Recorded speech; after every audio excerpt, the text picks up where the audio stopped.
Hey, everybody. Good morning or afternoon or the middle of the night for you all. Hopefully, it's not the middle of the night there. And thank you so much for joining me. So, I'm Jess Rose, and I'm joining you as part of the Class Central Free Web Development Bootcamp. And what we're going to be doing today is we're going to be carrying on from where we learned last week.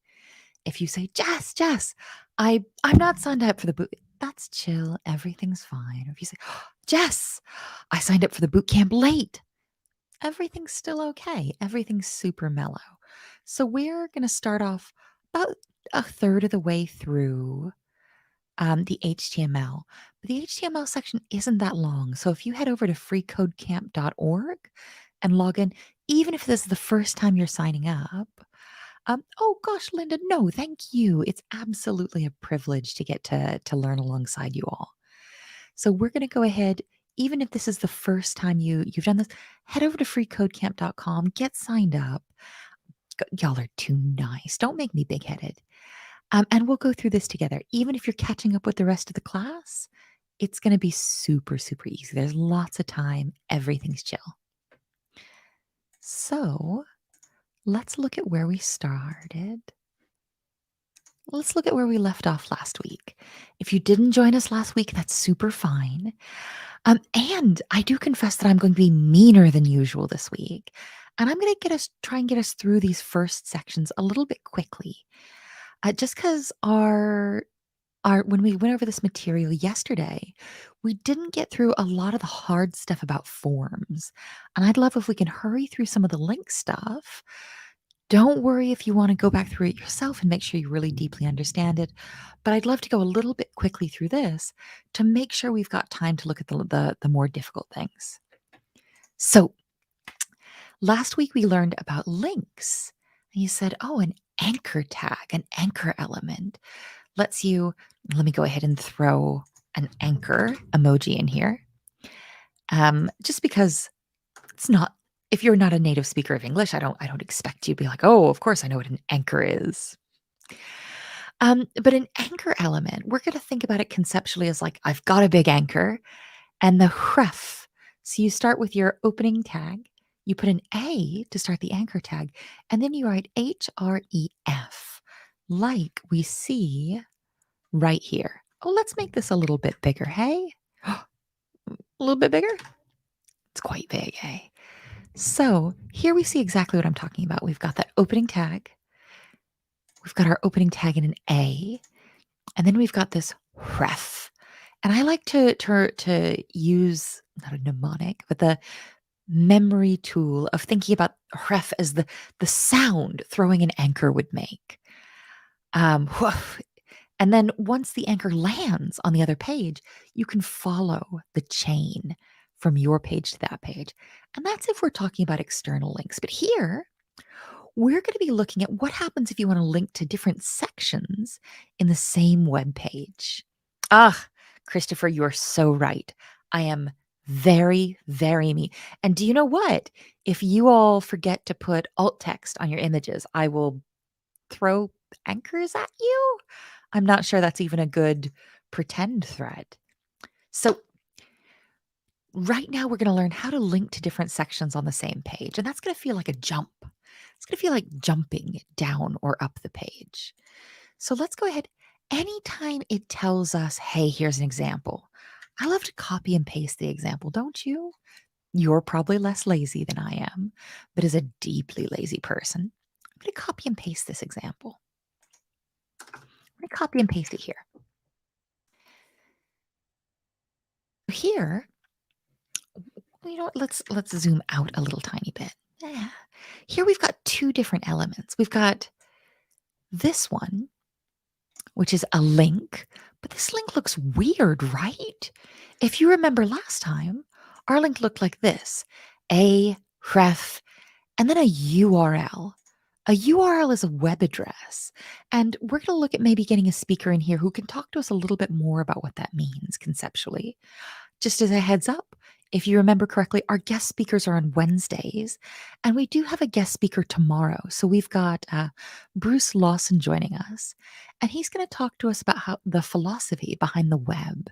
So He's gone for a very casual Timbo, but he's going to talk to us about what Tim Berners-Lee, the inventor of the World Wide Web, what sort of philosophy he's brought to us through creating the web. So we already know that when we want to make it link to an external web page, it looks like this. Yeah, we feel okay with that. That feels normal. And I mean, it feels weird because web development feels weird, but we did this last week. We feel okay with that. But then when we look down here, we see that if we want to do a link that jumps within the same page, that we use this hash sign. And then we use the ID that we set here. So here's an H2 element. And then we've set the ID. And an ID is such a weird idea. I like to think of an ID as a sort of name tag. And unfortunately, the only name tag I have with me is a little bit rude. I've got my go away name tag. So if I wanted to set a link to jump to my go away space, I could say, hey, a ref hash go away. And then I would have to make sure I applied. I applied that ID, applied that name tag to the element I want to jump to. And that feels a little weird, but let's go ahead and look at that. Right now, this link and this H2, they're right next to each other on the page, right? But this ... between them, at least to me, implies that they're designed to be a little bit further apart. So I'm going to put this way at the bottom of the page. So now I have a link. So I have that anchor and a chain that leads not to an external web page, but it leads to the element that has this ID. I'm going to grab some tea real fast and have a sip of tea. It's very professional. It is scientifically proven that you're a better programmer if you have tea. That's a lie. But while I grab some tea, can somebody tell me what you expect to happen? What do you think will happen when I click on this link that says contacts? Oh, sorry, you just hearing me slurp tea into the mic. That's horrible. That's dreadful. That's slightly less dreadful. So what do we think is going to happen when I click this link I've made? Yeah, beautiful, perfect. It's going to move us to this tells me that what we're doing is we're making an internal link. I think it's going to link me internally. I think everything's going to be fine. It's a big promise in 2021. Everything's going to be fine. We think it's going to take us to that contacts H2 element. Yeah, Daniela, Oh, Daniela, are you petting a good cat in your profile photo? I'm very jealous. Very, very on point for this lesson. And magically, it does. It takes us right down to the element that has this in it. You all are absolutely perfect. So merciful. Dylan, you're absolutely right as well. Just going well out of your way to keep me on track. I appreciate it. I've deleted this example. And what we're going to do is we're going to change the external link. Okay. I've got an external link right here. Okay. I found my external link. Everything's fine. I'm a lot more mellow. So let's look at the instructions here. It says, change your external link. Okay. I found it. We found the link. We can do that. To an internal link by changing the ref, the href attribute to £, or if you're young, a hash sign or a hashtag to footer. We can do that, right? What do developers love to do more than, oh heck, they love to highlight the wrong thing. What do developers love to do more than anything else? Because you all have written some HTML, you are absolutely web developers now. If anybody tells you you're not, just come and find me. I'll fight them for you. We love to delete things more than anything else. We love to delete code. So we're just going to mercilessly delete that. We're going to get that pound, the hash or the hashtag, and write footer. And this is teaching us something really, really casually, which I think is exciting. And this is saying, hey, this link you have, you're going to change it from an external link, but we're also going to remove this target equals blank. And this is the first time we've seen this. The heck is that? What does this target blank even do? Why am I removing it? You say, well, it's hidden in the instructions. So remove the target dot blank attribute. And we'll talk a little bit more about attributes in this lesson, but remove the target dot blank attribute from the anchor tag because this causes the linked document to open in a new window tab. Ah, so you know how sometimes you're on a website and you click a link and it opens a new tab, a new window for you? That's what target equals blank would do. It would give your user this link in a new window. And we don't want that. We're just going to get rid of this attribute. We don't even care about this attribute. So what else are we going to do? We're going to change. Oh, is the ID used for things other than internal links? So it can be. So an ID, we're going to see IDs somewhere else in just a second, and we're going to see the ID concept applied to CSS. This is such a good, Jonathan. I really appreciate this really helpful question. So yes, we're going to see IDs more. And the thing to remember about IDs is they should be unique. You should only have one of each ID because it's a name tag. If you have two Jonathan Jacksons at a party and both of you have the same name tag, it's gonna be weird. It's gonna be hard for somebody to find you. Sorry if it feels like I'm picking on you. I hope I'm not. So we've removed our target dot blank. And we're going to change the language because this isn't cat photos anymore, is it? It is jump to bottom. Y'all get to listen to the loudest keyboard in the entire world. Now, this is very, very important. Will this work? Yeah. This says a ref equals the ID of footer. And then the anchor text says jump to bottom. Will this work? And why or why not? Oh, you know what? While you all are telling me whether or not this is going to work, I've got a really good question here. And yeah, ID is sort of a way of specifying it. So it's an additional attribute, it's additional accessory you can add to an HTML element or add here to as a specification. And it's a way to say, hey, I want to make this one special. I want to add a name tag so that when I say, hey, footer, we know that I mean footer. Yeah. So ID is indeed a way of specifying this one specific, unique element in HTML. That's perfect. Thank you so much. Y'all gonna tell me if this is gonna work or not? Whenever you are unsure if something is going to work, what do we do? Oh, somebody's saying it might work. Oh, I might be mean to you. I'm so sorry because I think if we click this, it doesn't do anything. Sorry. It was a setup. I'm being mean. Why do we think this doesn't work? Oh, Dylan, look at you. You are a gift.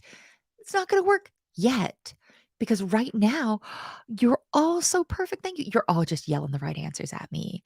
So we've said, hey, look for this name tag. Look for this ID that says footer.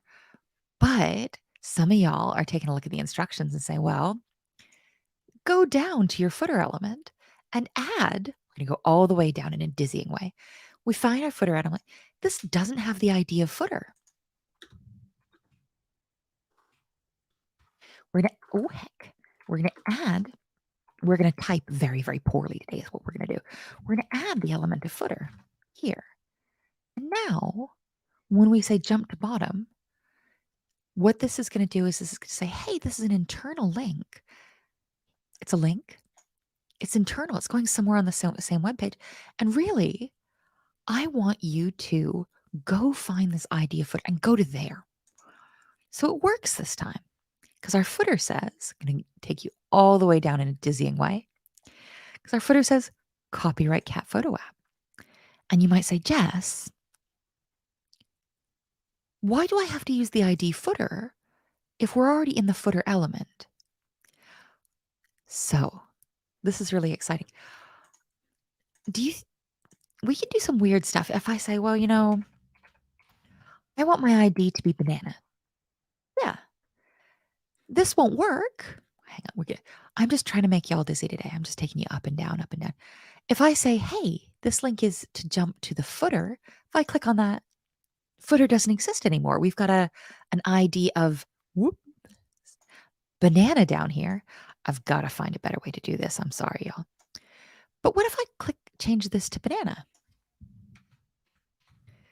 This is going to work, I think. Yeah, because HTML doesn't really care. I can give this any ID I want.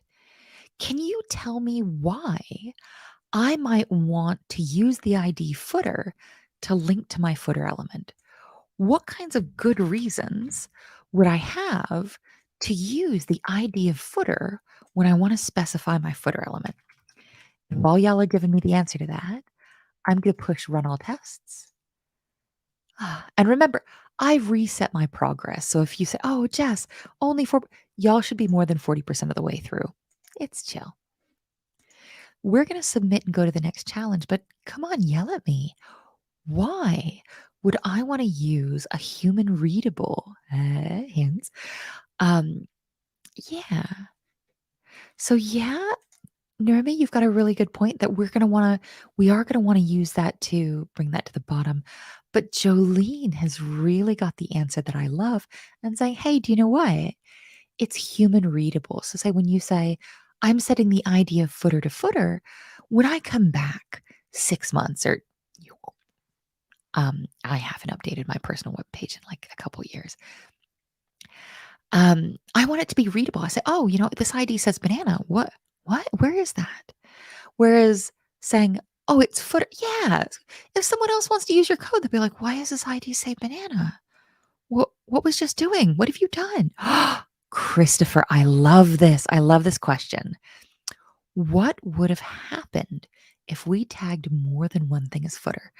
And I've been saying, oh, I want to hurry up. I want to get all the way through. Let's go back. Yeah. So we've just done this link to internal sections. This is such a good question. What happens if I add another footer? What happens if I add some chaos? So I say, okay, this P element, I'm going to add a attribute, which is the ID of footer. Yeah. So I can have an ID of footer, even if it's not in the footer element, keeping in mind that HTML reads a page from the top down. What do we think? What might happen? And the big thing I want to push is whenever you have a weird question like this, and it's not, oh, Christopher, this is a weird question, but like all HTML questions are weird. All development questions are weird. Because, I mean, evolutionary psychology is a bit nonsense, isn't it? But all of this is weird. Humans as big, complex animals, this isn't what we were designed to, in so much as we were designed for anything. I don't think web development is the most contrived use of our brains. So all of this is weird, and this is a weird question. Whenever you hit a weird question, try it. I mean, you would surprise me if you could. Richard's got it absolutely right. But you can rarely break something so completely that you can't go back and do it again. So if I push this, I say, well, oh, heck. Oh, do you know what happened? I forgot to delete. Oh, I forgot that this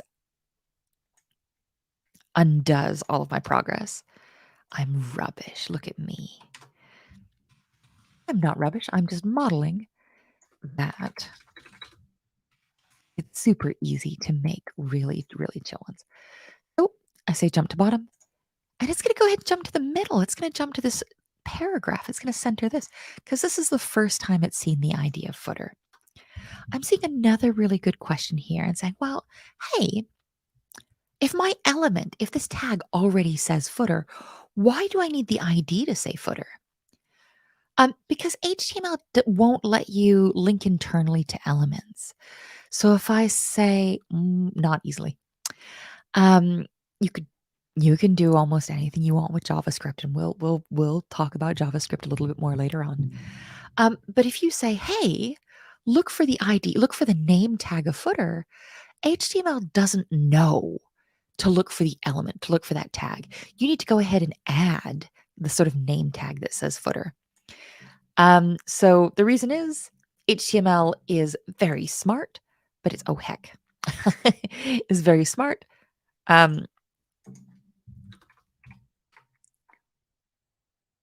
It's also real specific. So if you don't say, hey, I need to have, yeah, unless you have that label set, that ID set, it's just not going to be able to take you where you need to go with an internal link.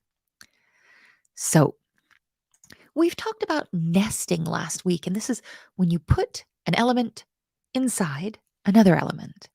And we're going to do some nesting today because right now, oh heck, what window am I in? Right now, our link that says cat photos. Yeah, this is good, Christopher. That's such a good answer as well.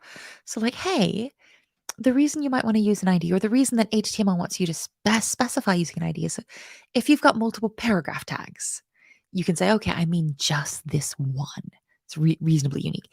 If you want to go ahead and, if you want to go ahead and link to multiple sections at the same time, I think that you're going to want to invent time travel first. I think that's going to be a challenge.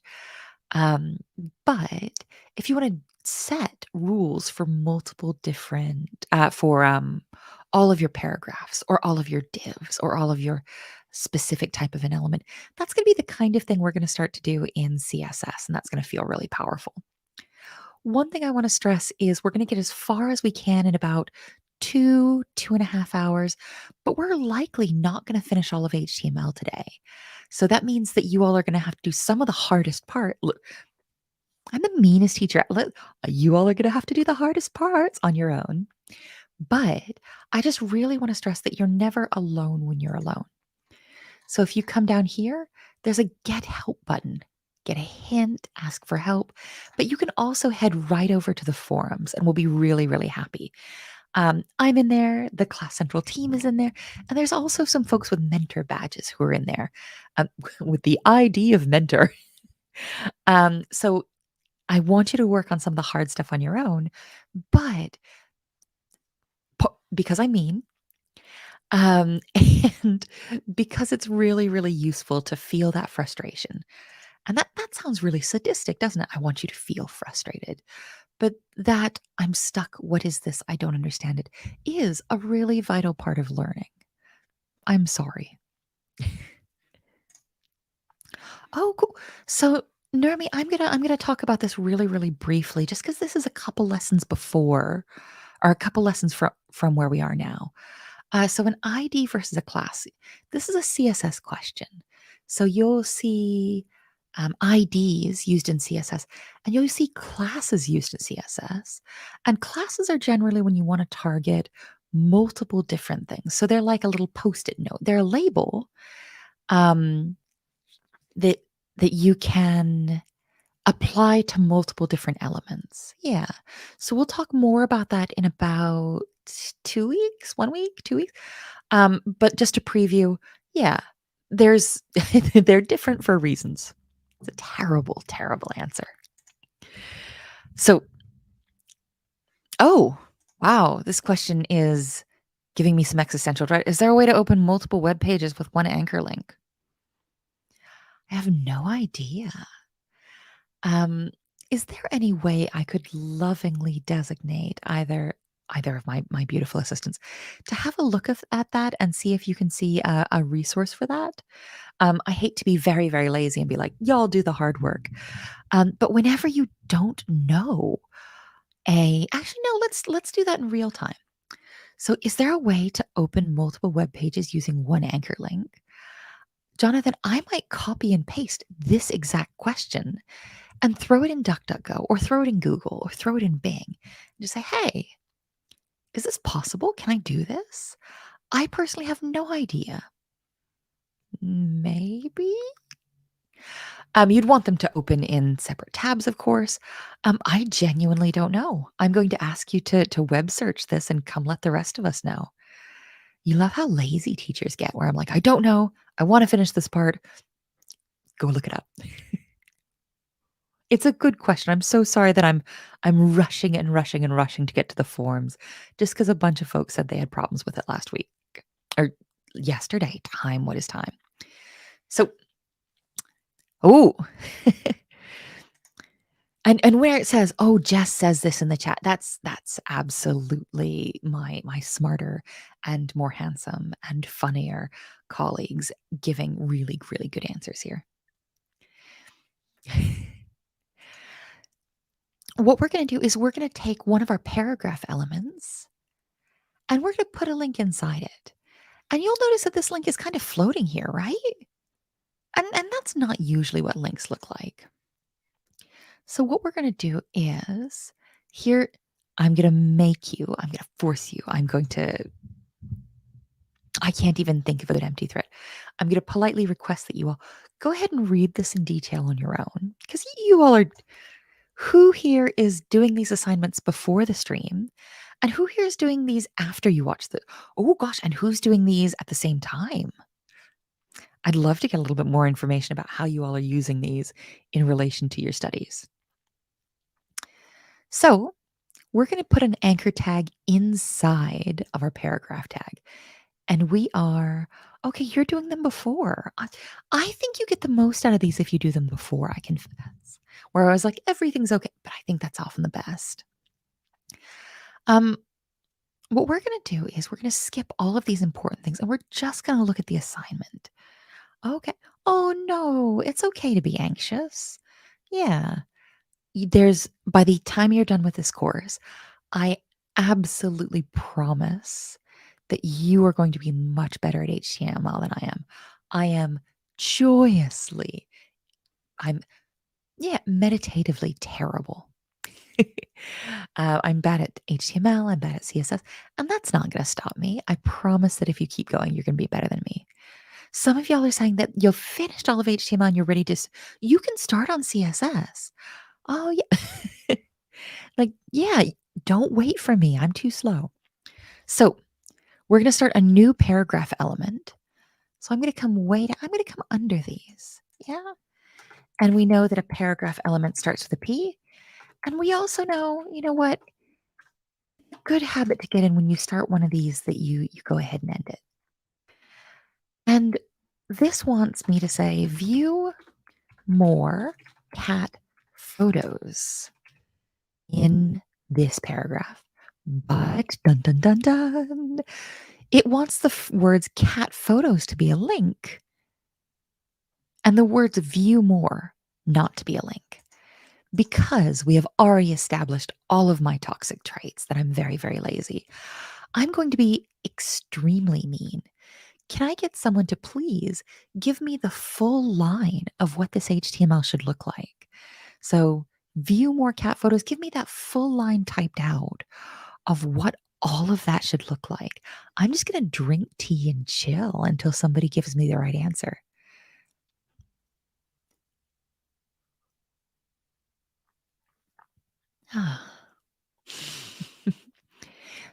Most of you are saying, most of you who are chatty, I know not everybody's chatty. Most of you are saying you're doing this work before the streams and then coming in. Um, come on, give me this. Wait, no, give me the answer. You're just delaying, and that's a good way to. I've got a bunch of peppermint tea. I've got an entire pot, so I can wait here for as long as y'all want until somebody gives me the right answer. Or the wrong answer. I'm pretty chill. Um, so a lot of you are saying that you're working ahead, and I know that I think that that's the sort of the best way to do these and have a really, really laid back social session to review.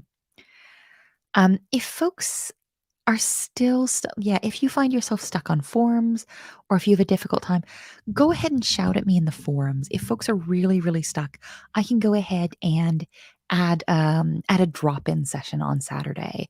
Just say, okay, let's go over the spots you oh, look at you after my own heart, giving me the entire answer. Ooh, ooh, ooh, look at this. And what is exceptional about this? So we've got the paragraph tag. It says view more. And then the anchor tag, the ref. Okay. And you've put target blank where you said, you know what? I think that if somebody wants to view more cat photos, they're probably going to want to go somewhere else. Yeah. Nermi, you've gone a different direction. You've said, hey, I want to use this one as well. I think that we're going to. Oh, where does the link go? Oh, you know what? This hasn't specified at all where the link should go. Oh, heck. It does in the rules. I'm rubbish. So you all who've put this in but haven't given me the link. So Nermi is you've clearly gone ahead because when you don't know what the link is, no, you're perfect. No, oops, this is absolutely perfect. You're one lesson ahead of us because when you don't know what the link content is going to be, that hash sign will give you a dead link, and we're gonna learn about it in 1 second, I promise. So we have been told by multiple brilliant compatriots that with a ref right here, oh heck, and that we're going to stop the A after cat photos. And this is going to make it a link. It doesn't go anywhere yet. It's asked us, yeah, y'all got this. Everything's fine. Everything within the context of this lesson is fine. Like the wider world, I take no responsibility for. Yeah. Or do you know what? So we've got the option. We absolutely could say target equals blank if we wanted to open this in a new window. But I think maybe we don't have to, and that's really relaxing. Let's go ahead and run our test. Oh, whoa, we should only have one anchor element. Oh, these tests are just like, Jess, you got a bit confident. Absolutely not. So it's saying, hey, I want you to get rid of. We don't need that anymore. You've moved that. So, and we've got this blank space. It doesn't hurt anybody, but I'm going to delete this blank space just because makes it a little bit more readable. We're going to run these tests. And now that we've run these tests, let's talk about murder. Well, I mean, not like murdering a link. If you want to talk about murders, I feel like you probably don't want to do it on a stream, and B, you probably shouldn't do it with me. I'm not going to be terribly sympathetic. So we're going to talk about killing a link using the hash symbol, and I love it because many of you, when you were saying, "Hey, here's the syntax. Here's how you would write this," a lot of you gave me the dead link syntax, and I love it. And that's exactly one of the good use cases for this. We learned about lorem ipsum text, so a placeholder text for when you don't know what that paragraph is going to say yet. And a dead link is kind of the same thing where you say, hey, I don't know what kind, I don't know what URL, I don't know what web address goes here yet, but I'll find out later. Do you know what? This is also giving us a hint and saying, hey, and this is previewing, the bootcamp we're doing now is HTML and CSS and accessibility and design. I'm so sorry we won't cover JavaScript at all in this course. But if you want to go on and try the JavaScript course with freeCodeCamp before, CodeCamp is out here giving spoilers, it's great. It will teach you some JavaScript and you can do some weird stuff. I mean, just generally, you can do weird stuff with JavaScript with this. So this one feels like an easy assignment, doesn't it? Like it feels weird, but easy where it's saying, hey, kill that link. So we're going to come down to where, click here to view more cat photos right up here at the top. And it just wants me to do a very casual murder. We could delete this and add it, or we could just highlight it and write over it. I think, and now what happens if we click this? Is it, y'all can't see because you only get, is it opens a new window. Yeah. But it opens a new window that goes to the same place. Oh, do you know what? This is such a good way. MDN has a front-end web development path. I know the team that's working on that. I think it's so exciting. I definitely check it out. They're the most solid they're the most solid folks in the space. We are going to run all the tests. and everything continues to be chill. So last week I previewed, hey, this is anchor text, but it doesn't need to be text. We're going to turn this beautiful kitty into a link. How do you think we might do that? So we learned about nesting. I'm going to give you a little bit of a hint that we're going to do this with nesting. Where, yeah, what's going to go on the outside? What's going to be the parent element here? Where is the image element going to sit? And this is going to tell us, of course, you must read these in your own time. I'm so sorry, I'm going real fast.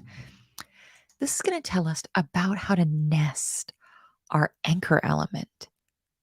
And it's going to say, hey, we want your anchor element on the outside. And if you, where is it? Here's an anchor element. Say, if you want an image to replace your alt text, you're perfect, Dylan. You're a gift. If you want an image to replace your alt text, really what you're going to do is you're going to put your image, you're going to put your image element right here where your alt text would have been. I'm going to put that back. So what we're going to do is we're going to put our existing image element within the anchor tab. We're going to come down. So we're going to wrap this image element in a wrap. Oh, Jonathan. Oh, God, I forgot that I sent you out of the class to look something up where I was like, oh, go do a weird thing. Oh, you were after my own heart. You checked out the resource. You tried the examples. Yeah, so there might be ways to do it, but it looks like you're probably not supposed to. Um, Pop-up blockers will stop it. Yeah. I know, like pop-up blockers will stop you from doing a lot of fun, weird things, won't they? So our image element should be nested within an anchor element, and this link shouldn't go anywhere. And because we're writing beautiful, well-formed HTML, we should have a closing tag. I'm going to say a ref to throw the anchor. Then I'm going to put a hash sign here because I'm throwing that anchor to nowhere. I'm throwing that anchor to Murder Town. I'm going to stop saying murder. That sounds weird. And I'm going to definitely close that anchor tag because that's how we do it right. Oh, hey, Edwin. There's no being late. This is all about what suits you best. These videos will all be available on YouTube later. Don't worry about it. Everything's chill. Yeah, cool. So let's take a look at what that looks like one more time. So we've got our link starts, our link ends, and then where our anchor text would go is the entirety of this image element. And I want us to sort of meditate. That's very, very philosophical. I want us to sort of think about this a little bit. So this, oh heck, we can space these out. Nobody's going to stop us from spacing these out. This, and this is going to look very, very weird. This is a parent element. Ignore the output. It's going to be more useful here. So the parent element is the link. And what that means is that the child element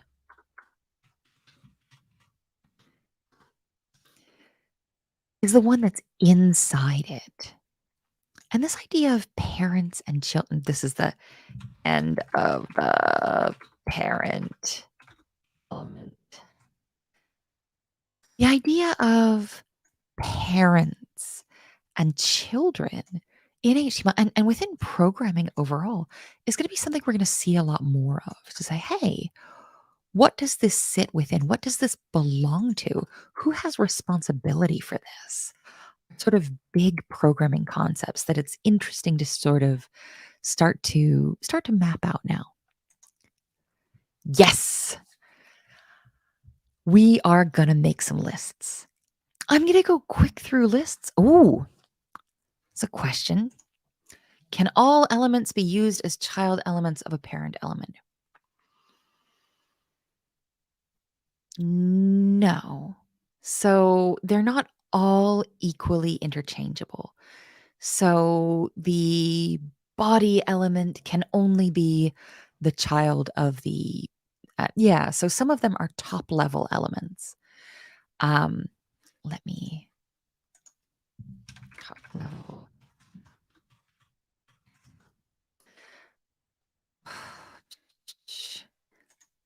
So the HTML element in itself. So the declaration, this is an HTML document, is in itself an element, and that can't be the child of anything else. And there's some other like sort of fancy rules in there. So the main element can probably functionally only be the child of, or the body element can functionally only really be the child of the HTML element.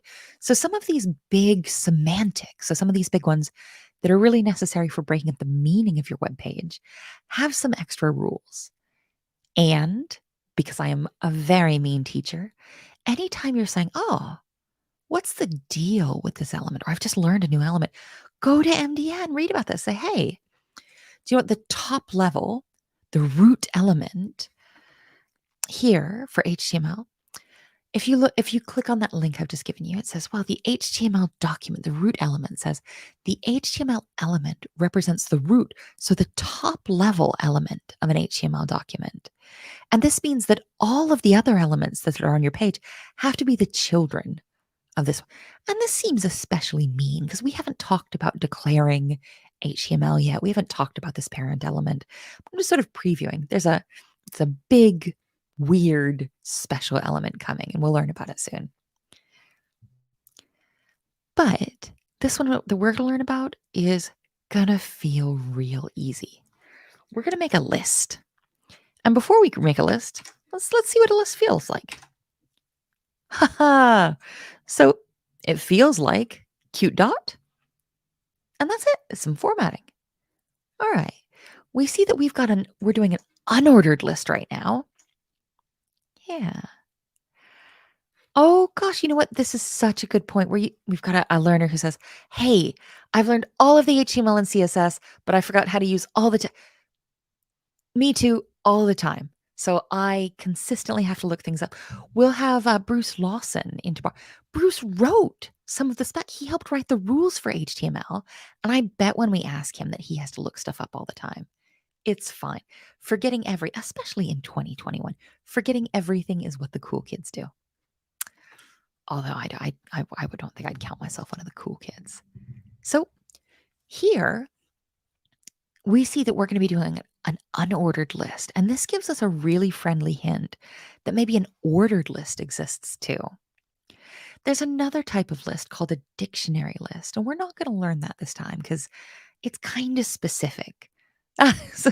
Somebody's asking, hey, what's a Timbo? I am afraid. I'm afraid. I confess. Wait, yeah. So Timbo is a nickname that our guest has given Tim Berners-Lee.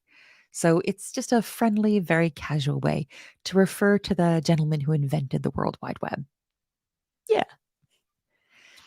So when we want to make an unordered list, we say, I declare, I start this unordered list, and then you make sure you end it. And then every list item says, I begin this list item. And then you give it, here's the content for this list item. And here, saying, well, that list item is over. Let's go ahead and try this. I feel like this might be a little bit self-explanatory. So I'm going to come down here, and this is going to tell us to do our favorite thing, but I'm going to need some feedback from you all. Please, each of you tell me one thing that cats love.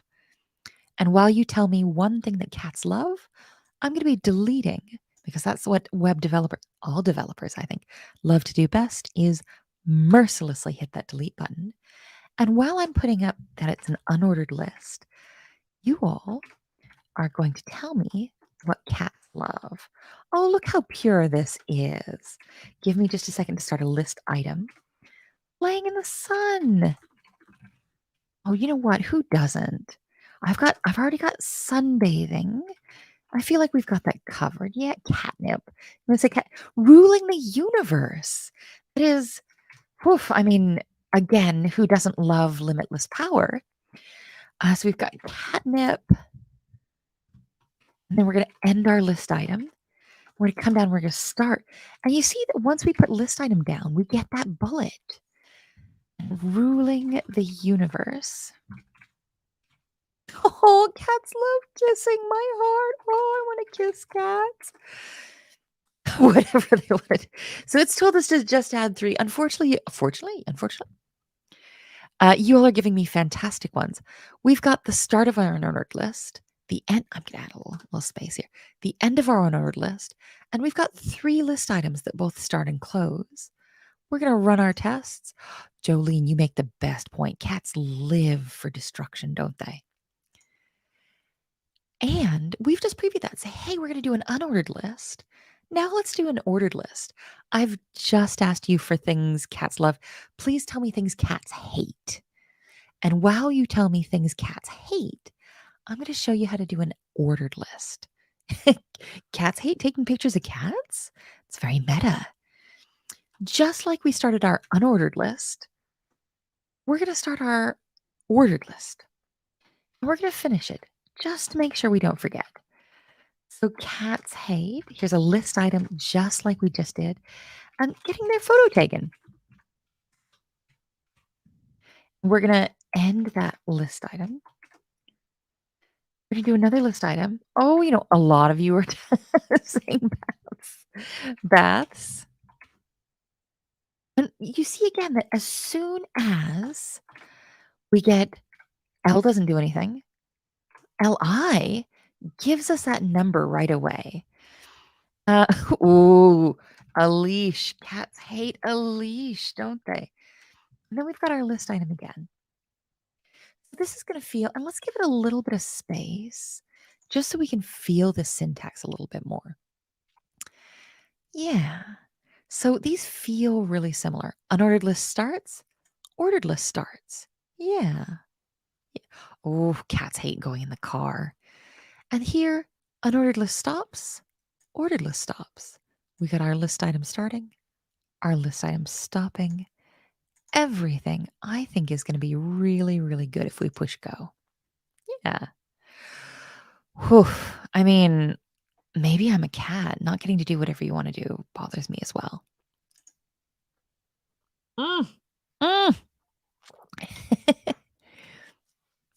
This is the part I wanted to get to. This is the hard part. Are we excited for the hard part? So, we're going to talk about creating web forms, and we're going to do this in a weird order because we're going to learn about the input first, and then we're going to learn about the form element. Generally speaking, yeah, that's right. Generally speaking, you're going to want your inputs to sit within a form element. Yeah. We're also going to, let's talk a little bit about abstraction. So, abstraction exists within computer science, but we're going to abstract that away. Here, abstraction is really the, oh, is it possible to make a list horizontal? Yes, with CSS. I mean, there's probably a way to do it in JavaScript, but I don't know how to do it in JavaScript. Yes, it is possible. I don't know how to do it right now. When we get to CSS, if you're still really, try and look it up on your own. If you can't work it out, go ahead and drop that question in the forum and we'll try it together when we get to the CSS section. But that's only if you can't figure it out on your own. I'm so mean. Every time y'all are like, I have a weird, cool question. I'm like, cool. Yeah, look it up. Like, we'll work through them together if you get stuck.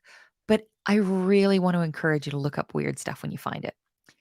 So here, when we're talking about abstraction and learning, we're talking about the complex or the the the sort of ideas that we're deleting away.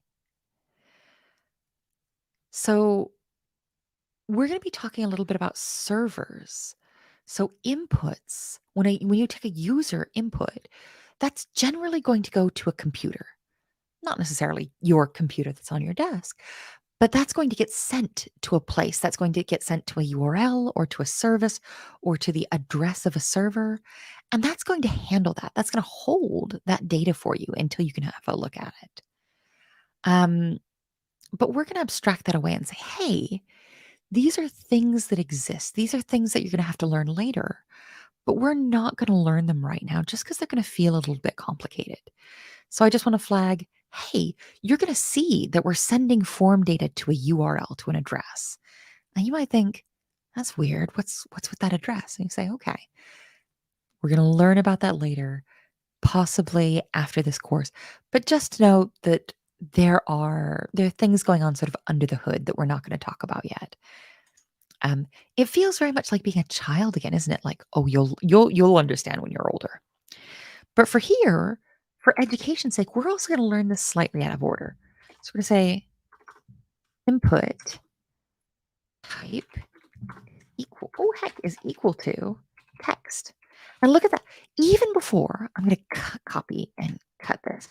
Even before I wrote text, as soon as I said input, the browser was like, hey, I got you. I think you want an input here. And I'm like, well, yeah, I just said an input. And my default for inputs, if you say input and you don't do anything else, I'm just going to give you a text box. And it's nice to know that that's the default. And we'll see it again when we look at our other options. But we're going to type all of it out. And because we love irregular verbs in language study, we also love self-closing tags. So there's no input closing.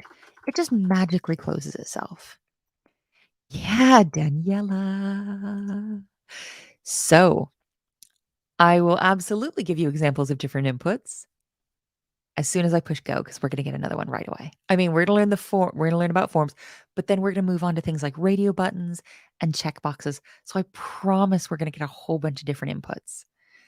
I sort of chuckled a little bit because you're going to regret that. Where you're like, oh, can we have some more hard problems? Oh, Jonathan, this is such a good point.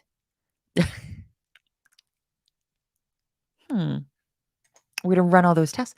And look, all it said was create an input element of the type text.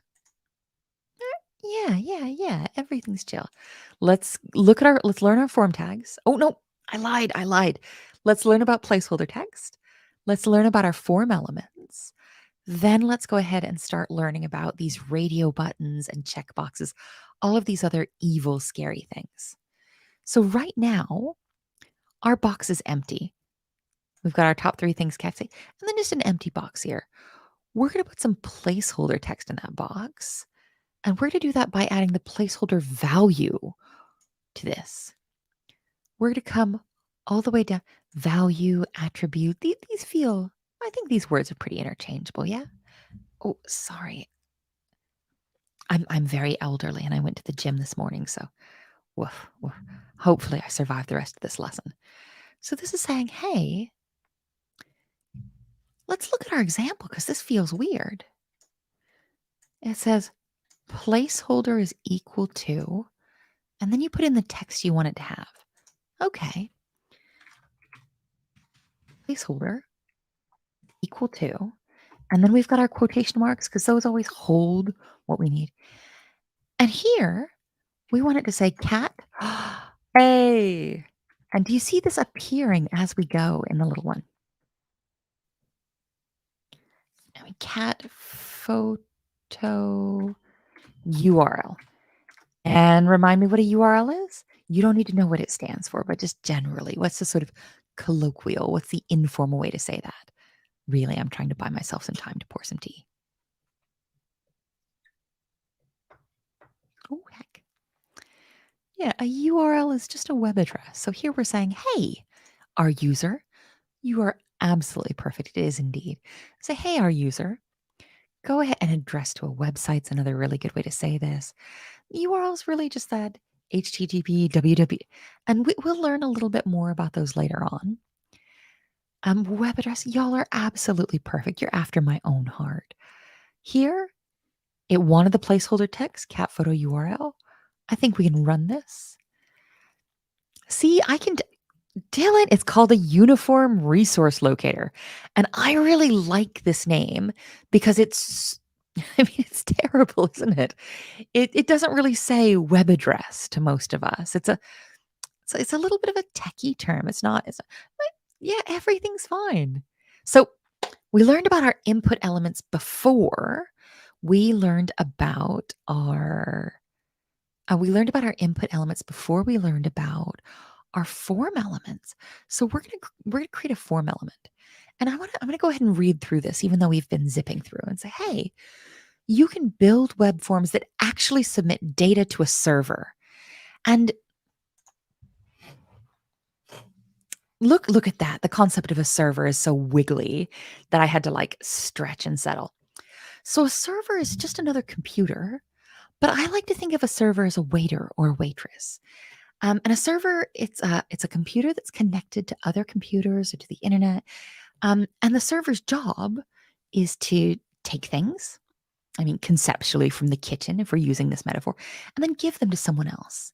So when we talked about adding images to your web page, we said, oh, don't hot link to images. Don't copy the URL of someone else's image, because that means that their server is going to have to do the work of serving it to your users. And here this is saying, hey, we can build web forms that submit data. So it takes the user's data and it takes it to a server. Oh, do you know what? Jonathan has such a good point here. Saying, hey, if you put placeholder before type, it'll work. Yeah, you can call them attributes, you can call them values, it's all chill. And they're interchangeable. And this is absolutely true. If you put placeholder first, it'll work. If you put type first, it'll work. Are there best practices on ordering? I think I would generally start with the thing that's most important. So I would personally put input first, but I might look this up. I'm just a broken record. Be like, oh, I don't know. You all just have the worst teacher. I'm not familiar with terribly official best practice, but I bet there are. Like, this is the kind of thing that standards bodies love. Within projects or within teams, there's usually standardization. Say, oh, do you know what? Our team agreed that we put this first and then this. And really, best practices are, I often practical best practices are to match what your team is doing or to match what your project's doing. So do what the other kids are doing generally. There may indeed be formal best practices around this. Um, for folks who weren't around last week, what is a best practice? And while somebody tells us what a best practice is, I'm going to look at this. So a server is this computer that takes data from users and gives them things like your website and gives them images. So it's think of it as a waiter. And here, when we create, here's our example. I'm going to scritch this way over so we can see that. Ooh, very dizzying. So we can see the whole example. We say, well, we're going to start a form element. We're going to end our form element. And our input element goes here. We've abstracted that away. We haven't put the input type or the placeholder or any of that. We're abstracting that away. We're skipping that for now. So the form action, so you say form, and the action is going to be, hey form, here's what I want you to do. And the action here is, please send this to this web address. Yeah. Ayana, that's a really good industry standards is a good way to say best practices. I also like it's sort of good manners, isn't it? Where you're like, oh, hey, this is the polite way that we do this. So we're gonna take our existing input. Ooh, I'm gonna squish this back up. Whoa, it's unsettling, isn't it?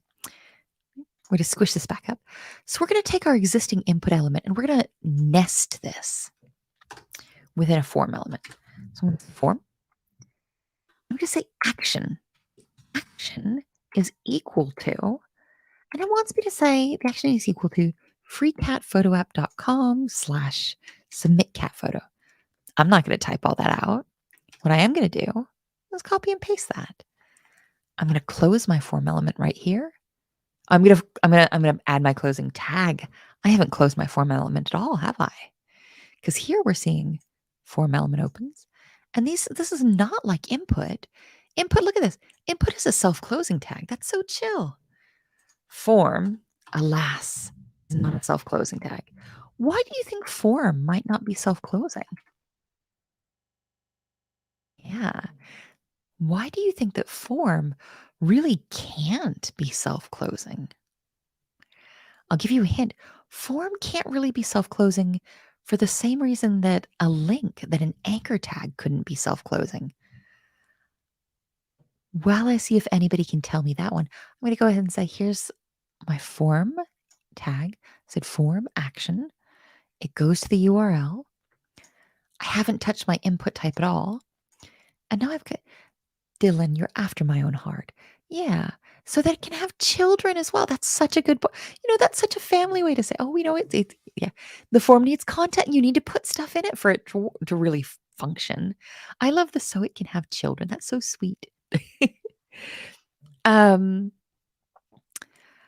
yeah, you've got to put stuff inside. You've got to nest things inside this form for it to really do something. Yeah, yeah. Y'all are fantastic.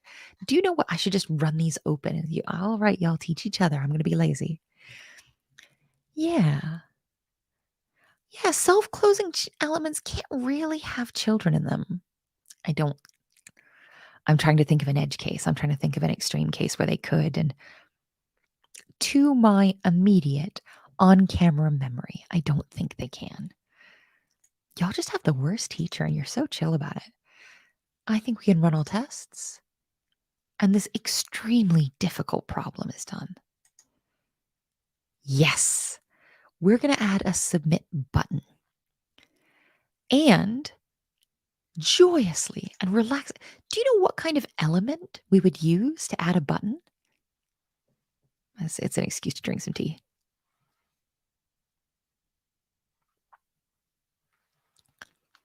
We're going to use the button element.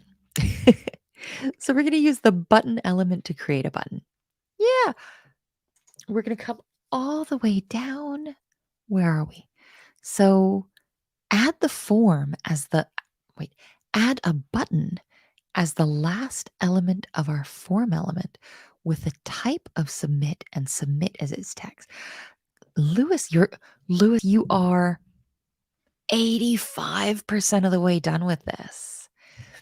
I think that there's a value or there's an attribute that you need to add to that opening button tag.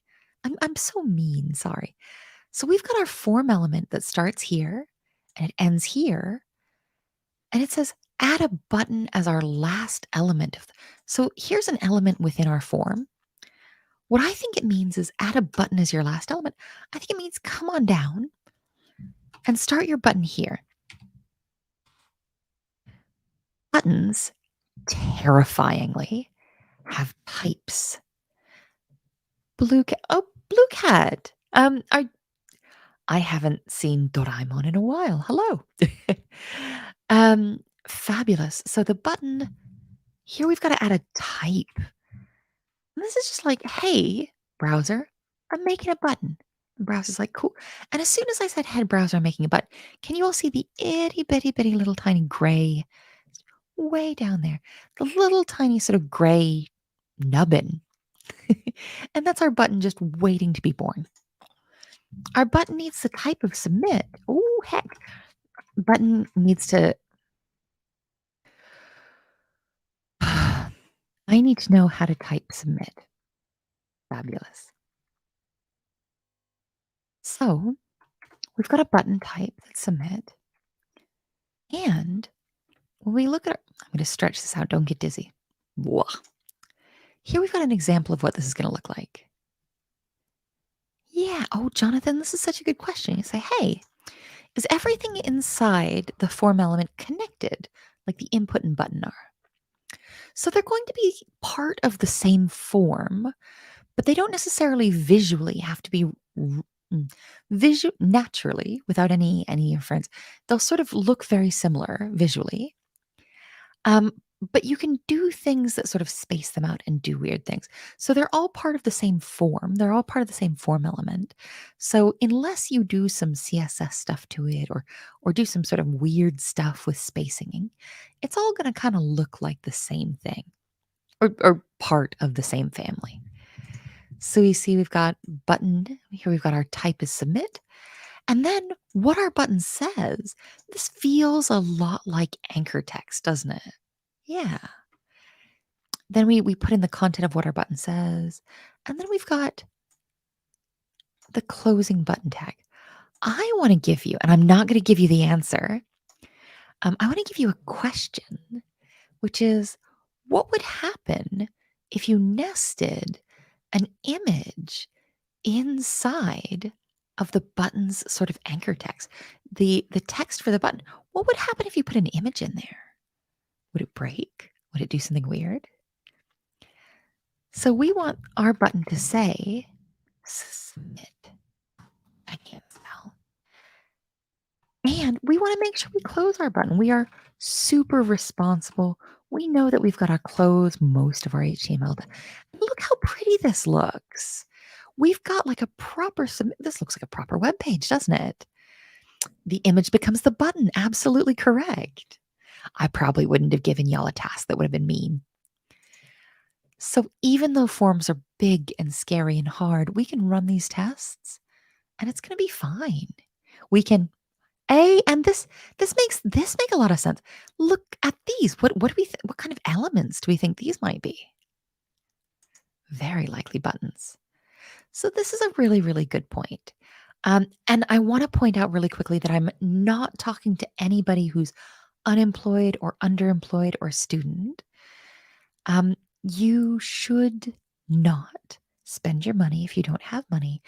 But freeCodeCamp is a completely separate entity to this bootcamp. So freeCodeCamp is a nonprofit. And what they do is they build this freeCodeCamp platform. If you've got the money and you're comfortable enough, becoming a supporter of freeCodeCamp's a really rad thing to do. I already donate. I promise. I'm going to close this, but it's just if you feel like it and if you've got the cash. If that $5 a month or a one-off donation would make your life more difficult, don't do it. Sorry, I'm just like, donate as long as it's safe and effective for you. And if you want to, I'm not the boss of you. So we're going to use HTML5 to require a field because right now I could push submit on this. And it's like, oh, thank you very much. Good job. I was like, well, I mean, I didn't do anything. Don't give me a good job yet. Or reset all our code. We can make this required. Yeah, we can make you. I mean, not make you. Let's just do it and see what it says. So we can strongly encourage our users to add something in this field before they're allowed to hit the submit button. So we're going to make that required. So we're going to add the attribute of required. I'm going to come all the way down to where our form lives. And I want to talk to you really briefly about attributes. So attributes are, I like to think of them as accessories. They're often optional. Some of them aren't really optional. So this is an action attribute, but you kind of need it or you can't do anything yet. Oh, we've got somebody asking how you can support Class Central. So this bootcamp, it's genuinely because we really, really like to. So Class Central, their financing model comes from advertising and affiliate on the site. So if you take any classes that are paid classes that you find there, they get a small fee. But genuinely, I promise you, we're doing this because we really, really want to. Oh, wait, no. Wait, this is a perfect opportunity to pressure you. So I can effectively tell you to do whatever I want here and guilt you. You can support Class Central and you can support me directly by taking really good care of yourselves and relaxing and studying in a way that's really, really healthy and really focused on what's best for you. Now you have to do it because there's that guilt involved. Isn't that brutal? I was a teacher for a long time, you can tell. So this attribute right here, the action attribute, it's kind of essential. This one we pretty much need if we want this form to work. And the screen attribute, the SRC attribute, this attribute is mandatory for the image element. So some attributes are absolutely required. You must have them. This href, I was going to say, what highlight that? Is highlight? I mean, well, this is mandatory too. It just doesn't say. This alt text, show me alt text. This is an attribute. And this doesn't say it's mandatory, but I'm telling you it's mandatory. You must have it, or I will show up at your house and yell at you. Attributes. But some attributes are optional. You don't have to have a placeholder. Yeah. And you don't have to have required. It's not giving us, I love this lesson because look at this. Look how scary this is. It doesn't give us a copy and paste example, but it does. It does give us a big hint right here. And based on this big hint, I think we can just throw the word required into our input. What do you think? And where should we put it? I think we can put this wherever we want. I think we put I think we should put the whole word. I think we can put the whole word required here. And I think it'll just work. Now, what do we think is going to happen if I try and push submit? These are all just excuses for T.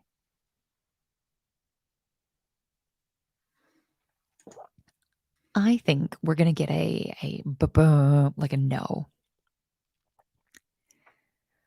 Yeah, we've got a really good point. Like, hey, maybe we can have some breaks between the stream. I'm so sorry that functionally the best way for us to execute this is gonna be like a big thing. Let me go ahead and have that's really, really good feedback.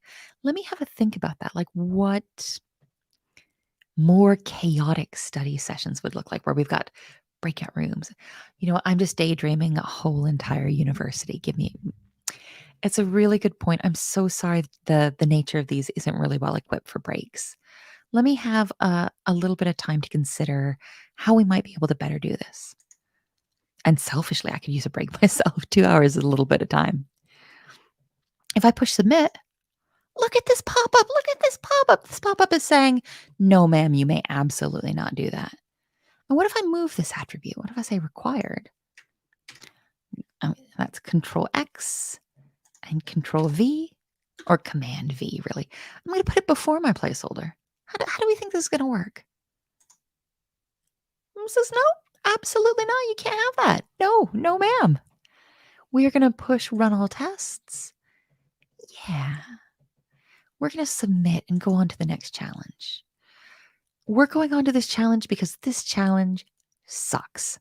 That sounds like I'm being really mean to the freeCodeCamp. This challenge doesn't suck. Instead, I will be mean to the people who made radio buttons. And do you know what? Because would it be helpful if we had somebody who come to talk to us about web standards? Because a lot of times I've been saying, HTML is designed this way. Or, you know what, the spec, the rules for HTML tell us we have to do this or we can't do that. I'll go ahead and try and get a guest on a Wednesday to come and talk to us about what web standards are. Like, because that's scary, isn't it? Who makes these rules? And our guest tomorrow, Bruce, he wrote some of the HTML spec. And spec is just sort of a fancy, weird way to say, here are the official I don't know why that's my official voice. These are the official agreed upon rules for HTML or for CSS or for JavaScript or for Rust or for, yeah. So we'll have somebody come and do you know what? Wait, no, you all know I'm a bad person. Of course I play favorites. Let me go ahead and get my absolutely favorite standards person to come and talk to us. I'll guilt her and be like, there's so many learners and they're so smart. They'll be so disappointed if you don't. I bet it'll work. Whew, can we make a non-self-closing tag a self-closing tag? For example, button. I don't think so. And this is sort of a callback to web standards. And you shouldn't do it because it is poorly formed HTML. There may be some way to technically make that work, but it wouldn't be best practices. It would be weird though. And it's hard, right? Because like on one hand, you want to use best practices and make HTML that's really accessible for people with assistive tech and that looks really on the other hand, the opportunity to get weird. So definitely maybe keep 2 versions of your website. One to experiment and get weird with, and one that'll be actually public. Because these questions like, hey, can I make that a self-closing tag? I'd be like, I can't imagine a way you could, but go on, give it a shot. I mean, don't put it in your real website. It would be a mess. We are going to create some radio buttons. And I confess that when I first learned about these, I hated them. They're fussy and they're weird. And I didn't understand labels. What's a label?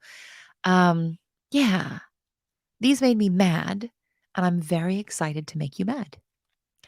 So, a radio button is a type of input, and maybe you've seen them before. Like if you've got a form on a web page and you can only usually click one. That's, do you want to go on vacation? Yes, no. Or are you thinking of purchasing insurance? Yes, no. It's generally a pick one kind of deal with a radio button. Radio buttons are a type of input. So who was asking that earlier? Will we learn different types of inputs? Yes, and they'll make you unhappy. So we can do stuff that's not just text. And each of our radio buttons needs to be wrapped within a label element. You say, why a label element? And I said, well, because I said so. And because generally you're going to have more than one radio button for the same question, right?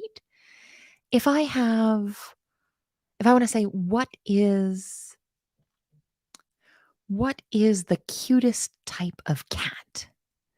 And you say, oh, I think a short hair cat is the cutest, or I think a sphinx, that the hairless cat's the cutest, or I think a ragdoll is the cutest cat. You're going to have one question, but multiple radio buttons. So that label element lets you designate the label. It lets you say, hey, these are part of the same question.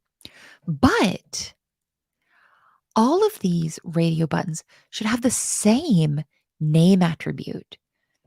There are different reasons you could be using a name attribute, but in most cases, in most common cases, this is going to be the name of the question. And this is, ragdolls are grumpy. Oh no.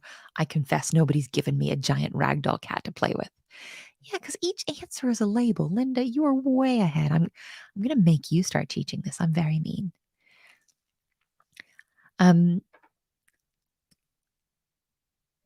So the name attribute is the name of the question, really.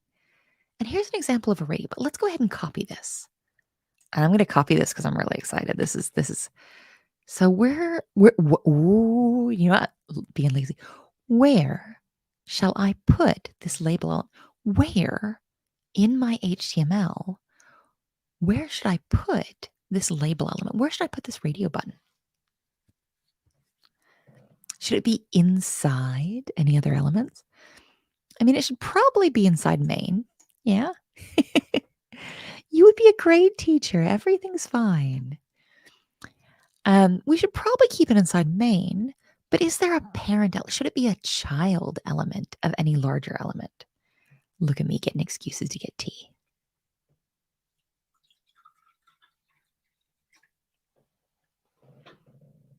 Yeah. I think that maybe we're going to go ahead and we're going to put our label element, Ayana, after my own heart. Y'all are well, perfect. We're going to put it in here. The form is going to be the parent element. Oh, look at that. Look, just automatically. I copied and pasted their example. I have a radio, but I can't unclick it. How frustrating. So I'm going to put that inside my form. And we've got a bunch of things going on here. So I'm just going to add some spaces. These spaces aren't going to do anything except make it a little easier for us to read. Do we feel okay with that? And do you know what? To cheat and move this up. Yeah. So it's considered best practice. And if we remember, best practice are agreed on industry rules. Yeah, radio buttons don't have toggle function. Isn't that frustrating? I know there's probably good reasons. So it's considered best practice. So it's sort of industry rules, and it's good manners to have the label attribute also have an ID attribute with the same. And earlier, somebody very clever asked if we would see IDs again, and bump it up, we've got IDs back. And you say, well, why is it considered best practice to have a for attribute that matches the value of the ID attribute? That seems That seems weird, Jess. Super weird. And that's because people using assistive technologies like screen readers or other assistive technology, they're going to need this extra little hint to know what the heck is going on. And I'm really conscious that for new developers, or really for experienced developers, the concept of what a screen reader is and what it does and what it feels like can be really difficult. We've got a guest booked, and I confess he's a dear personal friend of mine. He's so smart and so good. We're going to have a guest on October 6th who's going to come and talk to us about his experience as a developer. So he's a Go developer. And he's completely blind. So he has all of his work on computers comes through a screen reader. And he's going to show us, he's going to demonstrate for us what a screen reader feels like, what it sounds like. I talked to him earlier today, and my understanding is he's going to show us a good web page and a bad web page. And if we keep running these boot camps, I'm going to have him back every single time. So you must make accessible web pages. Otherwise, there's a risk that he will show your web page as a bad web page someday. It's a good threat, isn't it? So we got a lot going on. It's considered best practice that a set of 4 attribute on the label element that matches the ID. And all of this is deeply chaotic, right? Let's go ahead and grab this. They've got another example, and this example has everything we've just.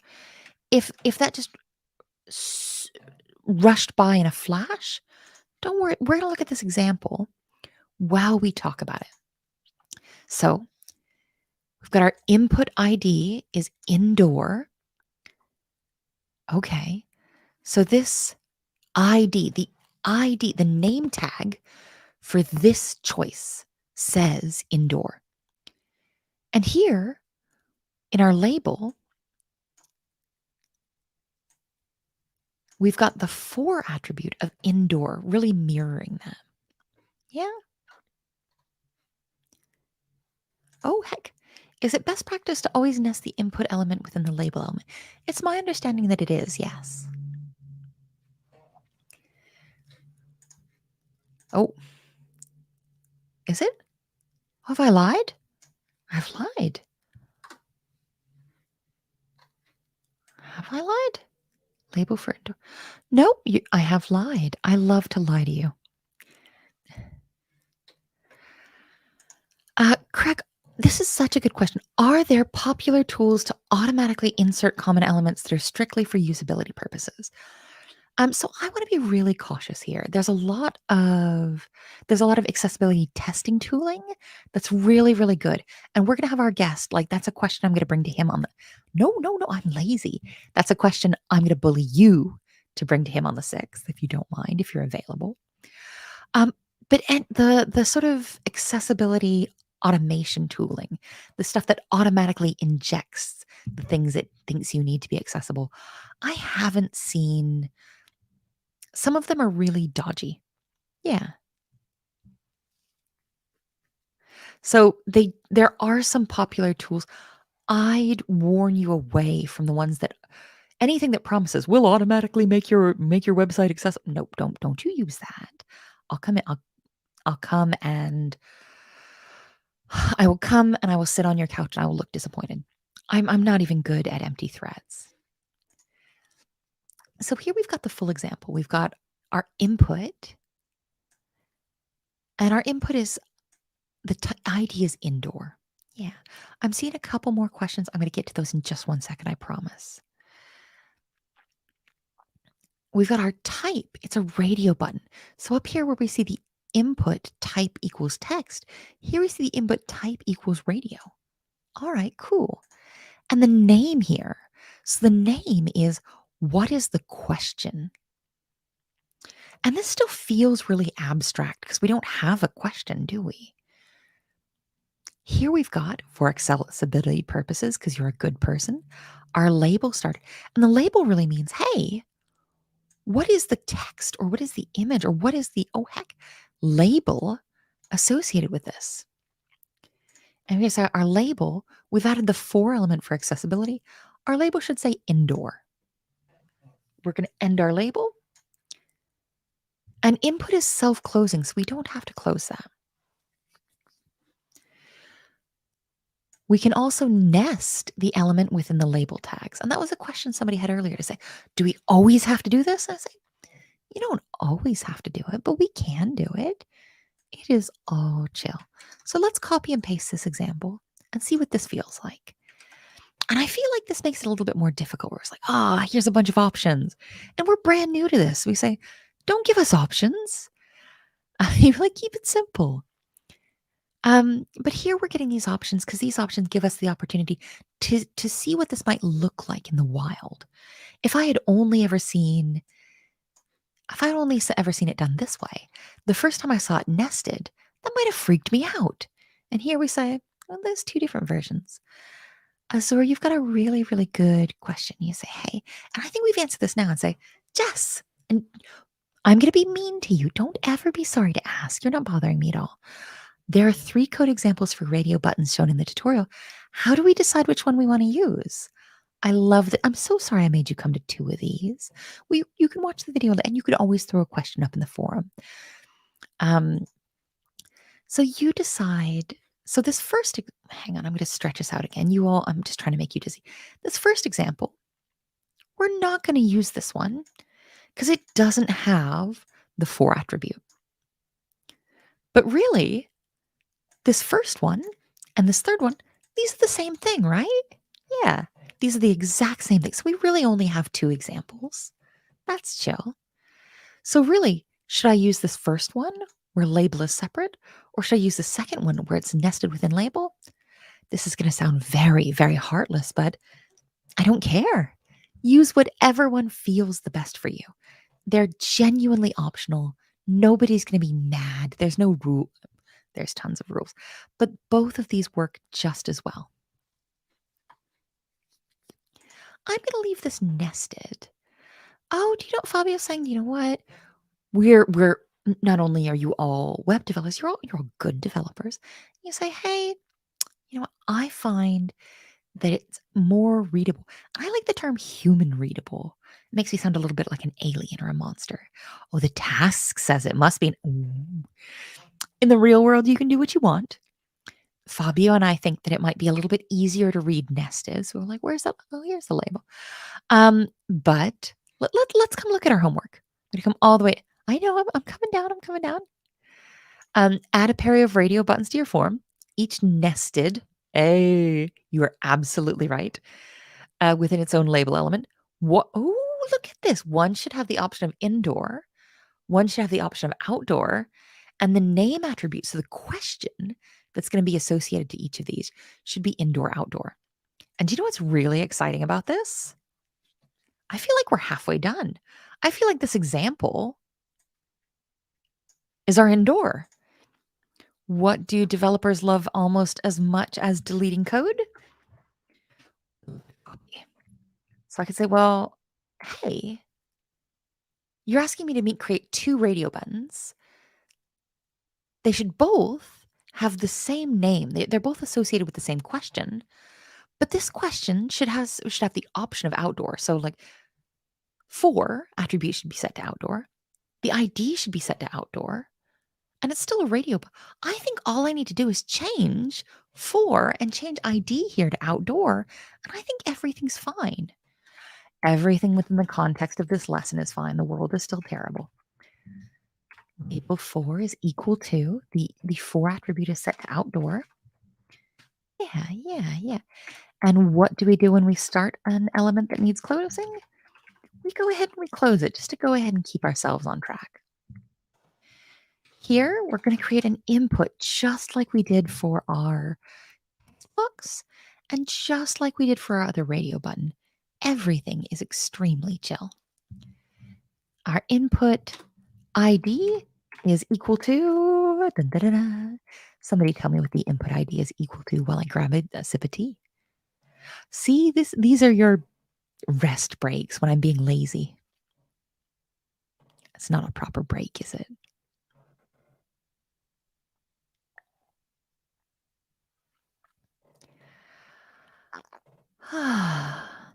Fabulous. So we're going to change both.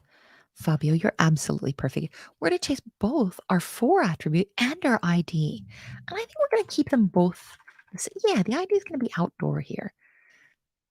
Outdoor Iana. Thank you so much, my love. Sorry, I'm very, very informal. I'm terribly familiar with you all. So the input ID is outdoor. We still need to let it, because look what's happened. We've got a text box. Isn't that weird? Remember that the default, whenever you don't give it a type, it says, I know what you want. You want a text box. And that's not at all what we want here. We say, well, come on, I wanted a radio button, please. And it'll change to a radio button. We're going to use the text outdoor. The text outdoor is going to feel a lot like it feels a little bit like anchor text, doesn't it? And this feels deeply chaotic. This is like anchor text, but it's like anchor text, and we don't have a closing tag here. Woof, woof, woof. It's deeply, but closing the label closes it for us. That's fine. That's fine. Everything's fine. How confident? I'm not feeling confident at all. What do you think will happen when we say run all tests? Yeah. Ooh, ooh. I love tests because tests, like, when does your computer get a chance to scream at you? Your radio buttons, both of them, should be given the name attribute of indoor outdoor. Cool. So looking at this, we've got our input. Yeah. We've got our ID. We've got our type, and I did not put name. We got this. Everything's chill. Y'all are absolute angels for not making me feel like a doofus. And name. What should the name be here? Y'all like how I'm pretending I didn't just forget it. So the name is indoor, outdoor, because this is telling us what the question's going to be. Yeah. What? What? Oh, God.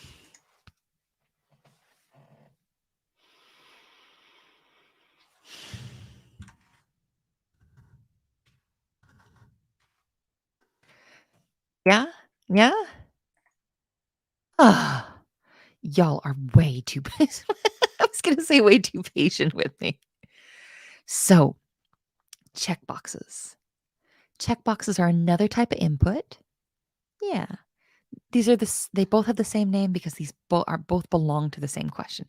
And now that we have two radio buttons, click this one and click this one and click this one.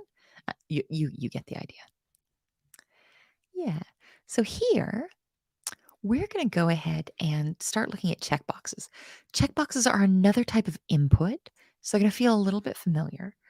And we're going to wrap our input element inside a label element, and that'll automatically associate the checkbox input with the label surrounding it. Let me know if this sounds familiar. All of the related checkbox inputs, so all the ones with the same question, should have the same name attribute. And it is best practice to identify the relationship between checkbox input and its corresponding label by setting the for attribute of label to match the element ID of the associate. It's a lot, right? It's a lot. This is exactly what we did for radio buttons. It's the exact same thing. I promise.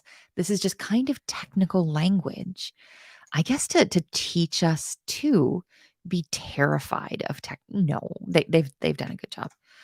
I'm going to go ahead and take a look at this. I'm going to take a look at this example. I'm going to put it in our form element. So we've still got our form starting up here. It's going to be sent to freecap photo, this URL. And I'm going to add this checkbox example. You know what? Oh, heck. I'm going to add this checkbox example. Let me get some space in this form. Can we use label for all input types?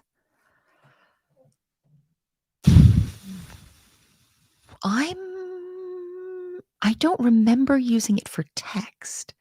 I'm so sorry that I am going to either politely ask you or politely ask one of my beautiful assistants. Politely ask one of my beautiful assistants if you could go ahead and look input up on MDN and link to that there. It's very lazy of me to say, oh gosh, let's link to MDN, but I'm personally not sure. I've never used it on text. I wonder if we can.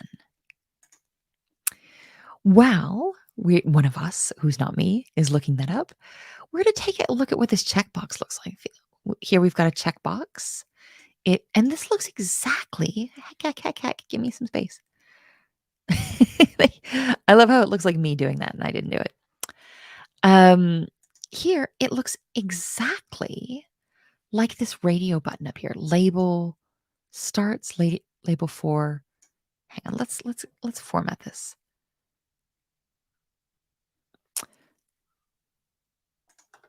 Let's get some space. Here we got label 4 outdoor. Here we've got label 4 loving. Okay, cool. So the 4 here is loving. And here we've got the ID of loving. Just like on this radio button. Where's my ID? I've got the ID of indoor. This is going to feel exactly like a radio button, but it's a checkbox. It feels all right? I mean, it's all right if it doesn't feel all right. I swear that I teach this because I'm evil, where I'm like, hey, do y'all want to be unhappy all day? Let's learn about forms. So, just like last time, they have joyously given us an example we can completely work from. So, our page should have 3 checkbox elements. And we can have loving be the first one. Yeah. Oh, Linda, hang on. I'm going to read this. The for attribute is used to associate a label with a particular input element. Okay, cool. The value of the for element should be equal to the input ID used by an input element. Yes, perfect. So that says, hey, the for attribute is to say, this is what's going on here. This is what this choice is about. And it always needs to be the same as the ID. That's like a real decent thing to do. I love you like quoting MDM into the spec. So what we're going to do is these are going to be personality. So these are all good. I think we're going to be writing a question about what cat personality type do you like? And since we've got to make 2 more of these, can I get you all to give me other cat personality types? And while you all are giving me cat person with no swearing, I'm going to go ahead and copy out the syntax. So I say, start label and 4. And this is going to hold the new attribute, the new personality, the new cat person. Well, I mean, we've got I guess outdoor cat is a personality. They're very confident, but we've got outdoor up here. So maybe we're going to get a different one for here. You are not wrong, but how about playful? Does playful feel okay? Yeah. Unbothered. Oh, we're definitely using it. Okay, cool. We've got our answers. Unbothered is very cat. And just like above, we're going to say this is an input and our ID is playful. Because just like Linda was so helpful to point out, your ID, adventurous, loving, lazy, vicious. Linda was really helpful to point out that our foreign IDs always need to match. I bet y'all can guess the type here. This is going to be a checkbox. And the name is going to be the name of the question. Personality. We're going to close that. We're going to say playful. Pops up right away. Oh, heck. And look at the difference between this one. So here we say a space and then loving. And really that creates a space before the and here there's no space before that checkbox. Let's add a space. Give it a little bit of breathing room. Yeah. We'll go ahead and we'll close our label tag. wait to see what I've done wrong. Let's do our last one. Label 4 and unbothered. I think unbothered is the one I'm least likely to be able to spell correctly twice. Label 4 unbothered. Our input ID is equal to unbothered. There's a lot of unbothered going on.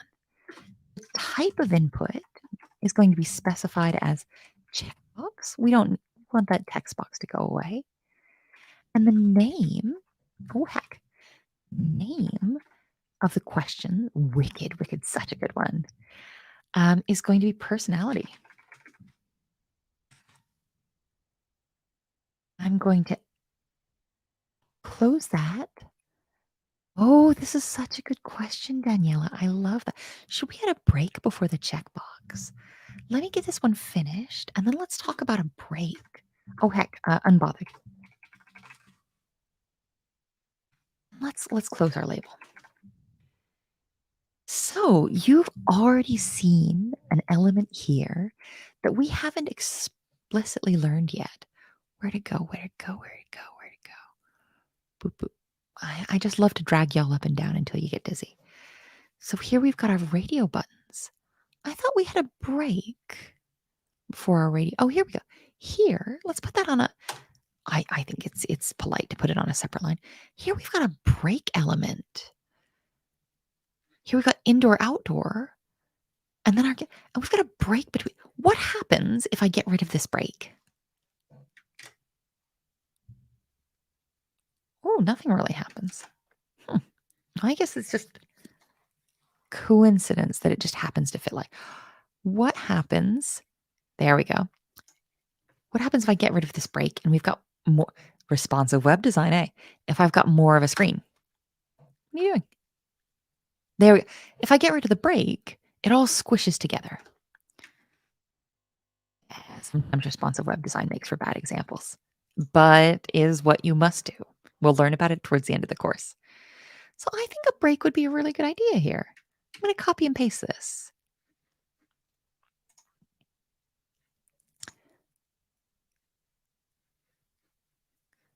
Where is, yeah, where's my paste? Where would we put this break? We want to put it before loving? Yeah, that feels a lot more reassuring, doesn't it? We'll put that on a separate line. Everything's cool. What do we think is going to happen if we run all tests? Do we, me making weird anxiety noises probably doesn't help. Let me go ahead and run all tests. Oh, that worked. Yeah, all right. If that wants to work, it can go ahead and work all day. Oh, is there a way to make some of the checkboxes exclusive to us? So if you pick loving, you can't pick unbothered, or you can pick playful. So that might be the. Is there a reason that you would want to use a checkbox for that instead of a radio button, for example? I think we can. But if you want something where you can only have one, I think a radio button might be a much better, like sort of a better intrinsic, and like your users really expect with a radio button. It's generally a one pick. Yeah, it's a really good question. Hey, Edwin. I'm not really sure what this question means. Can you go ahead and can you throw that on the forum, maybe with an example? I'm so sorry. I don't understand if I'm not coding directly. So let me know what environment you're in. So hey, I'm working on this.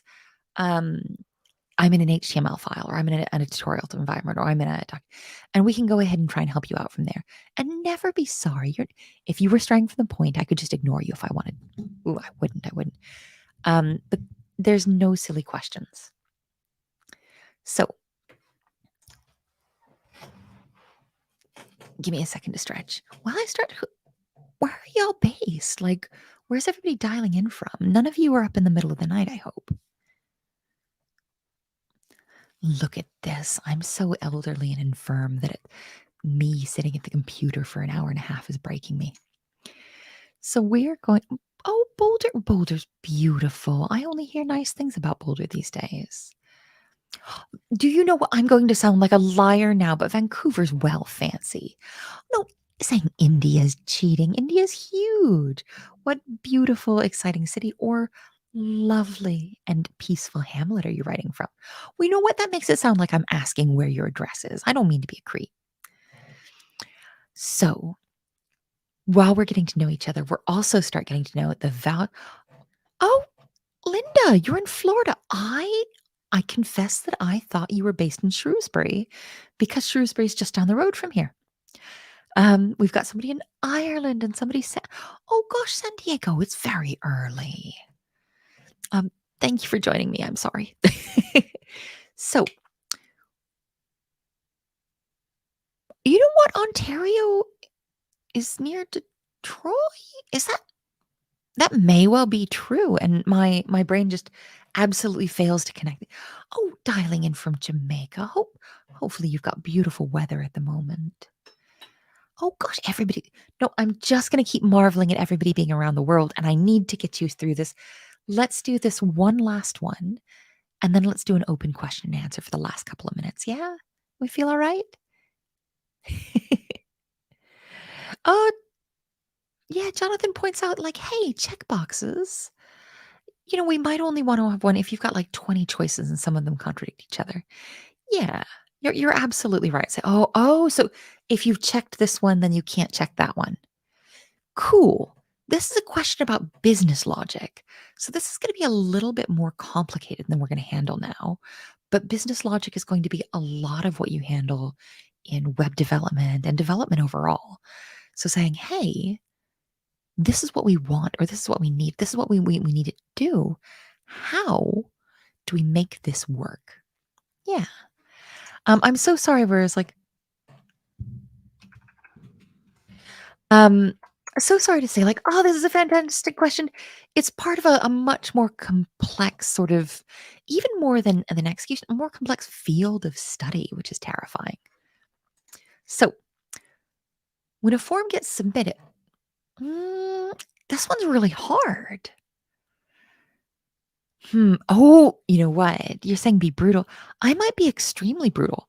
You know what I want to do for this last one? I want to be extremely mean. I want to be terrible and cruel. I want to be brutal. What I'm going to do is I'm going to talk through this with you, and I'm not going to do it. I'm going to make you do it on your own. There's not that many more HTML assignments. I'm going to lovingly ask if you've got the time, go ahead and try and finish up the rest of the HTML before next week. If you want to take a look at the CSS and get started with that, that would be really exciting.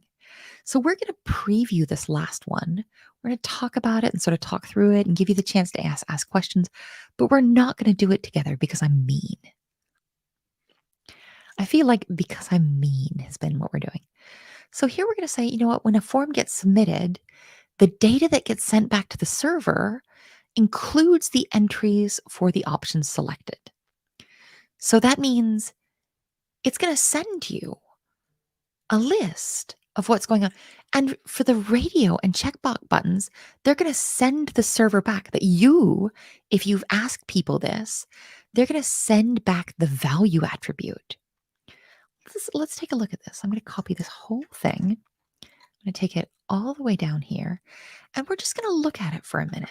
Oh, no. That feels too much like doing it for you.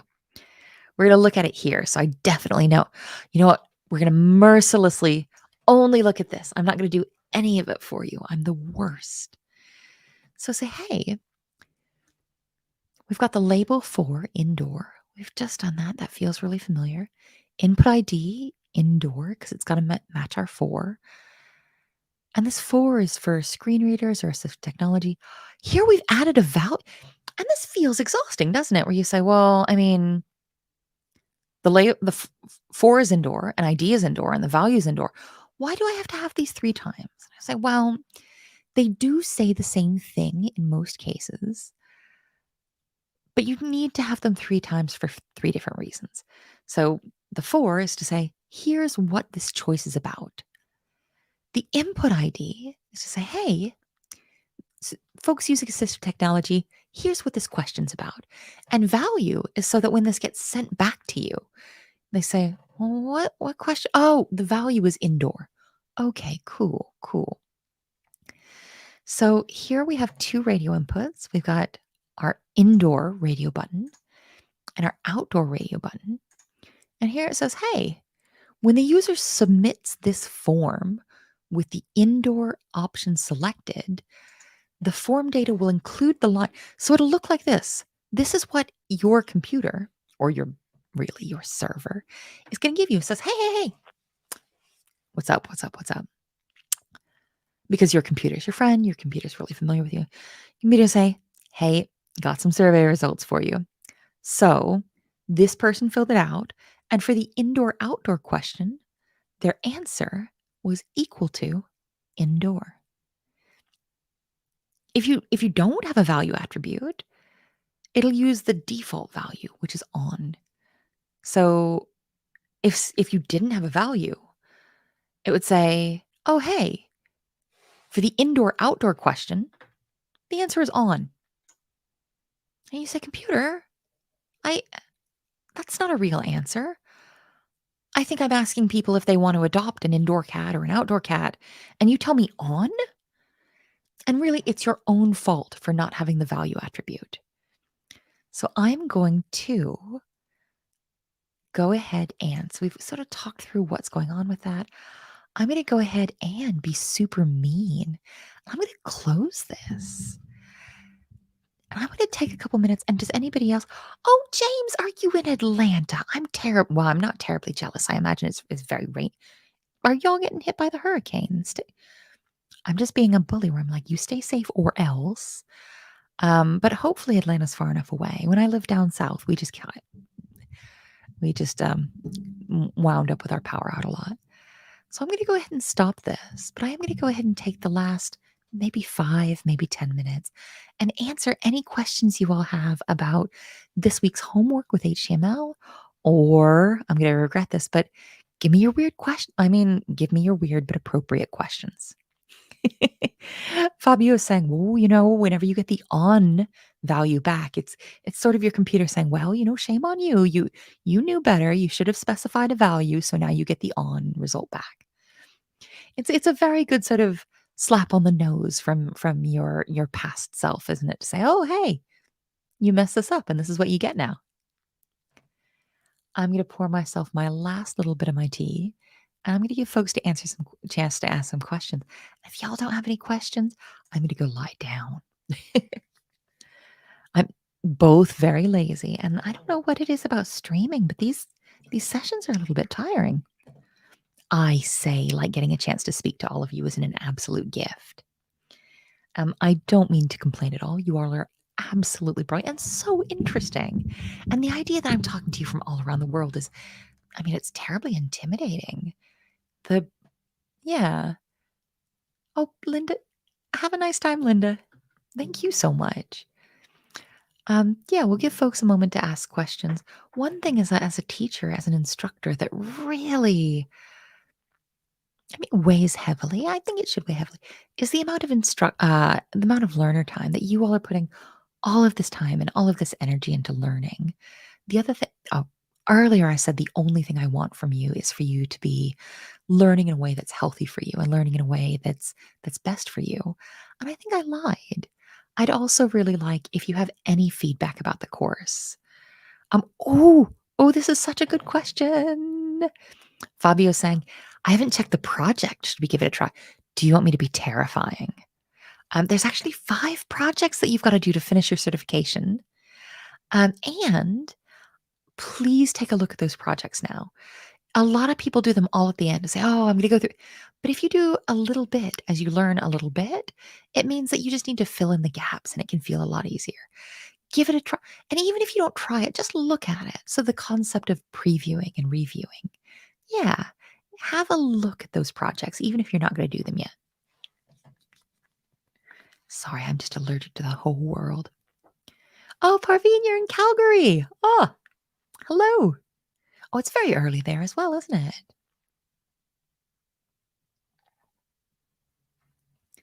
I know there's a little bit of a delay, so I'm going to give you all 3, 4 more minutes to see if anybody else has.